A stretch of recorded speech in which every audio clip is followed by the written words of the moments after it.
खुशी और दया की कहानी।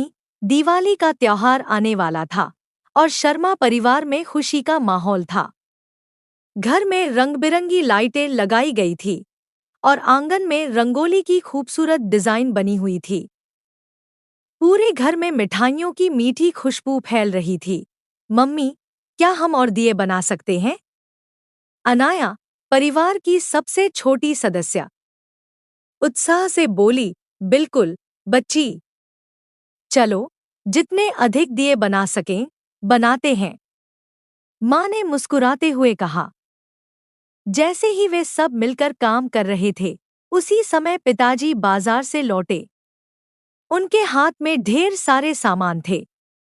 मैंने तुम्हारे लिए लड्डू और जलेबी लाए हैं, उन्होंने खुशी से कहा।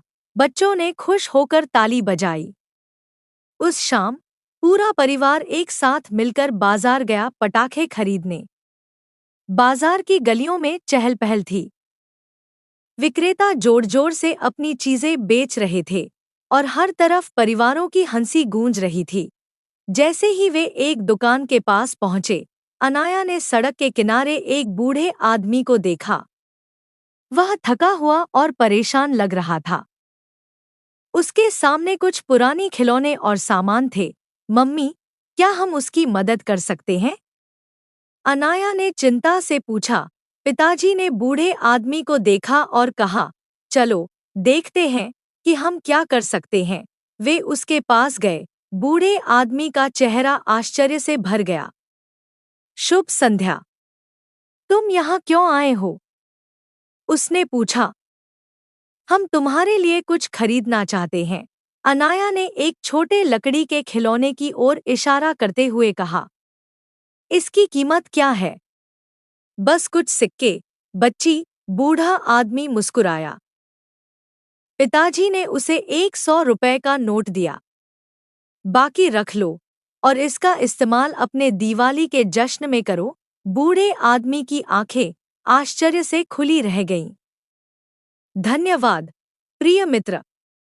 तुम नहीं जानते कि यह मेरे लिए कितना महत्वपूर्ण है। आपको दिवाली की शुभकामनाएं, अनाया ने मुस्कुराते हुए कहा। जब वे घर लौटे तो परिवार ने दिया जलाने की तैयारी शुरू की। उन्होंने पटाखे फोड़े और मिठाइयों का आनंद लिया, लेकिन अनाया के मन में बूढ़े आदमी की मदद का सुख था। पापा, क्या हम उसे कल रात के खाने के लिए बुला सकते हैं?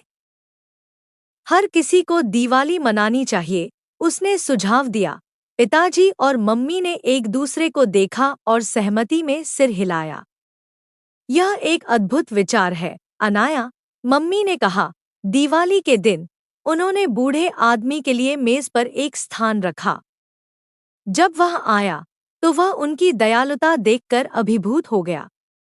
उन्होंने साथ में स्वादिष्ट खाना, हंसी और कहानियां साझा की। बूढ़ा आदमी अपने बचपन की दिवाली की कहानियां सुनाने लगा। उसकी आंखों में पुरानी यादों की चमक थी। जैसे जैसे रात बढ़ी, सबने बाहर जाकर पटाखे जलाए। अनाया ने बूढ़े आदमी को एक रॉकेट देते हुए कहा, इसे जलाइए, दादाजी। बूढ़ा आदमी हंसते हुए बोला, मैंने सालों से ऐसा नहीं किया। वह बच्चे की तरह खुश था। रात के अंत में, जब सभी दियों की रोशनी में खिलखिला रहे थे, शर्मा परिवार ने महसूस किया कि दिवाली केवल रोशनी और पटाखों का त्योहार नहीं है, बल्कि प्रेम और दया फैलाने का भी है। धन्यवाद कि मुझे अपने जश्न में शामिल किया, बूढ़ा आदमी बोला। उसकी आवाज में कृतज्ञता थी। यह सच में मेरे लिए सबसे अच्छी दिवाली है। शर्मा परिवार ने मुस्कुराया, यह जानकर कि उन्होंने किसी की जिंदगी में बदलाव लाया है। जब उन्होंने एक आखिरी दिया जलाया तो उनके दिल की रोशनी और भी तेज हो गई, भर गई एकता और दया के भावों से। इस तरह दिवाली का यह त्योहार न केवल शर्मा परिवार के लिए बल्कि बूढ़े आदमी के लिए भी एक नया शुरुआत था। उन्होंने मिलकर एक नई दोस्ती बनाई और यह समझा कि असली खुशी बांटने में है। बूढ़े आदमी ने कहा, मैं आज से इस परिवार का हिस्सा महसूस कर रहा हूँ। मुझे लगता है कि दिवाली के असली अर्थ को मैंने आज समझा है। अनाया ने हंसते हुए कहा, अब आप हमारे परिवार के एक सदस्य हैं।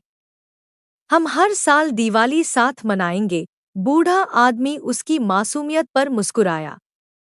उन्होंने मिलकर दिवाली की रात बिताई, जिसमें न केवल स्वादिष्ट भोजन और पटाखे थे, बल्कि एक दूसरे के प्रति सच्चा प्यार और दया भी थी।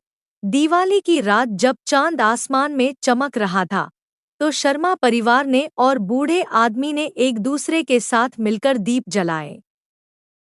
इस बार दिवाली की रोशनी में एक अलग ही चमक थी। यह केवल दियों की नहीं, बल्कि दिलों की भी थी। क्या आपने कभी सोचा है कि दिवाली का असली अर्थ क्या है? बूढ़ा आदमी ने पूछा। यह रोशनी और खुशी का पर्व है। अनाया ने उत्तर दिया, सही कहा तुमने, लेकिन इससे भी अधिक, यह दया, सहानुभूति और एकता का प्रतीक है।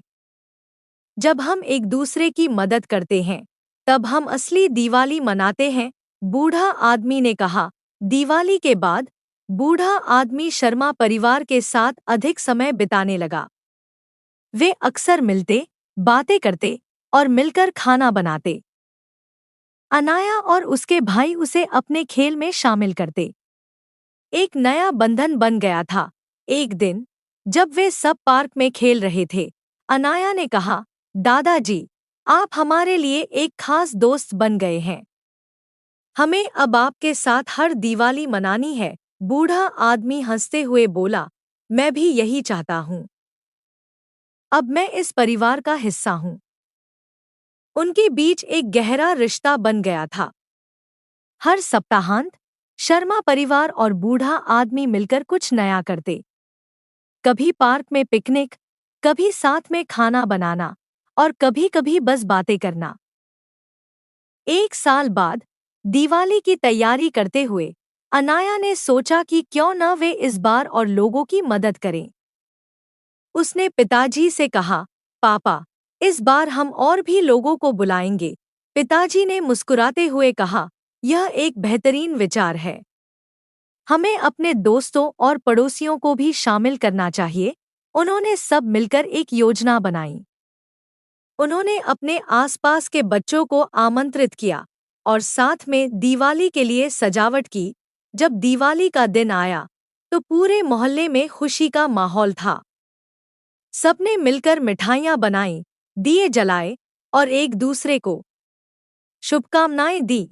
दिवाली की रात शर्मा परिवार ने अपने घर के बाहर बड़े पैमाने पर एक जश्न का आयोजन किया। सभी ने मिलकर दीप जलाए और पटाखे फोड़े। बूढ़ा आदमी भी इस बार उनके साथ था। उसने अपनी कहानियों से सबको एंटरटेन किया। जब मैं छोटा था, तब दिवाली पर हम सभी मिलकर मिठाइयाँ बनाते थे, उसने कहा। सभी बच्चों ने उसे ध्यान से सुना और हम हमेशा एक दूसरे की मदद करते। इसी से दिवाली का असली मजा आता था। क्या तुम सब भी ऐसा करोगे? उसने पूछा। बच्चे ने उत्साह से कहा, हाँ, हम सब मिलकर ऐसा करेंगे। जैसे ही रात गहरी होती गई, सबने मिलकर एक दूसरे के साथ पटाखे जलाए और हंसते हुए अपनी कहानियां साझा की। बूढ़ा आदमी ने अनाया से कहा, तुमने मेरे जीवन में जो खुशी भरी है, उसके लिए मैं हमेशा आभारी रहूंगा। दिवाली का जश्न धीरे धीरे एक नई परंपरा में बदलने लगा। शर्मा परिवार हर साल एक नए दोस्त को अपने साथ जोड़ने का निर्णय लेने लगा। हर साल वे किसी जरूरतमंद को अपने दिवाली जश्न शामिल करते।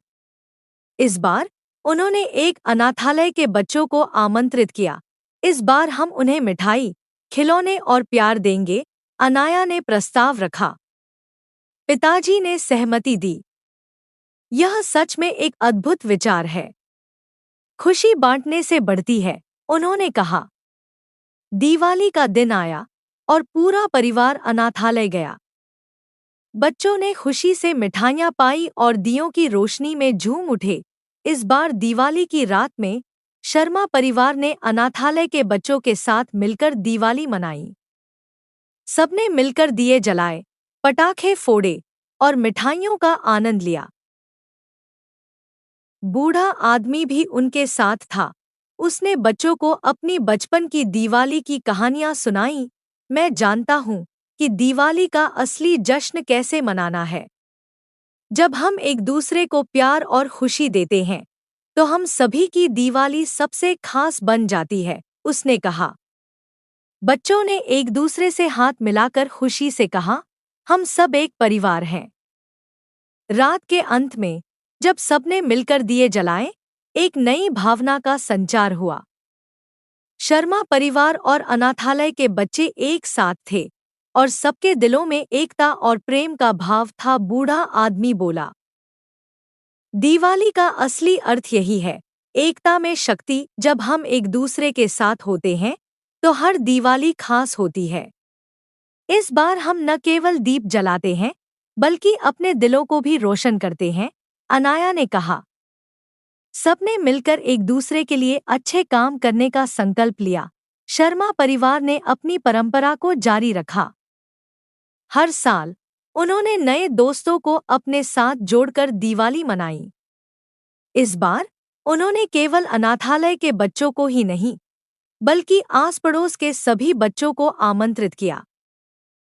इस तरह दिवाली की रात सबके लिए एक अविस्मरणीय याद बन गई, जिसमें उन्होंने न केवल रोशनी फैलाई, बल्कि अपने दिलों में भी एक नई रोशनी भरी।